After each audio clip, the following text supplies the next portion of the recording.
ये भी मैंने युवा लेखक और फिल्मकार राज महाजन की एक बहुचर्चित किताब कलंक पढ़कर समाप्त की। मैं ये देखकर चकित हूँ कि एक युवा लेखक जिसकी उम्र इतनी कम है, वो सांप्रदायिकता और जातिवाद जैसे जटिल विषयों पर इतनी गहराई से सोच सकता है और लिख भी सकता है। वे अपनी कहानियों में समाज में जातवादी नफरत, सांप्रदायिकता आदि को आगे लेकर आते हैं। लेखक इस संकलन की तीनों कहानियों में एक और हमें भयानक रूप से झकझोरती हैं, दूसरी ओर कहीं गहराई से हमें सोचने और चिंतन करने पर भी मजबूर करती हैं।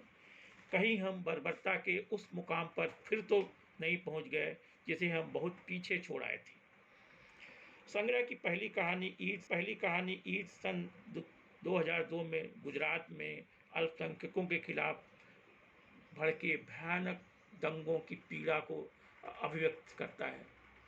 कहीं बर्बरता है, खून खराबा है, जुल्म है, दूसरी ओर वो लोग भी हैं जो इस सारी बर्बरता के बीच साहस के साथ खड़े हुए हैं और इंसानियत की लौ को जलाए हुए हैं।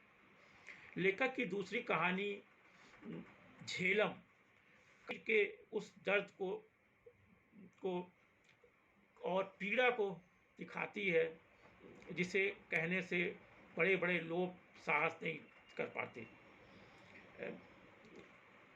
आज कश्मीर देशी विदेशी आतंकवाद, दहशतगर्द और से पीड़ित है और उसे झेल रहे हैं वहाँ की स्त्रियाँ, बच्चे, युवक।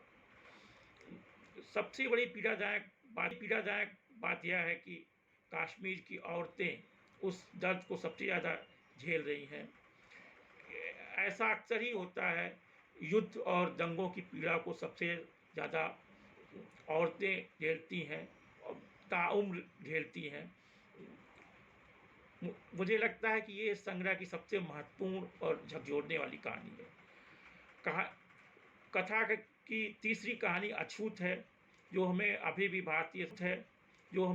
भी भारतीय समाज में जात पात के नाम पर बर्बरता और जुल्म को लाखों करोड़ों दलितों को झेलने के लिए किस तरह मजबूर करती है, इसको बहुत ही शिद्दत और गहराई के साथ सामने लाती है।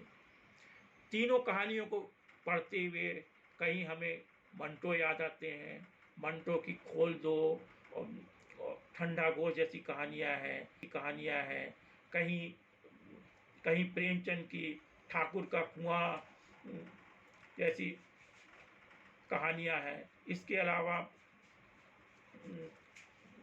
राजेंद्र सिंह बेदी वगैरह ने भी सांप्रदायिकता और के खिलाफ बहुत ही गहरी कहानियाँ लिखी हैं। तमस भी याद आता है, भीष्म साहनी का उपन्यास। मुझे लगता है कि युवा लेखक की ये कहानियाँ एक हमें अवश्य पढ़नी चाहिए और उस अतीत को जो हमें पीछे छोड़ आए हैं, किस तरह आज गंदी राजनीति, घृणित राजनीति एक बार फिर हमारे सामने लेकर आ रही है, इसके बारे में हमें सोचना चाहिए। अगर हमें ये कहानियाँ कुछ सोचने के लिए मजबूर करें तो यही लेखक की सच्ची प्रासंगिकता होगी।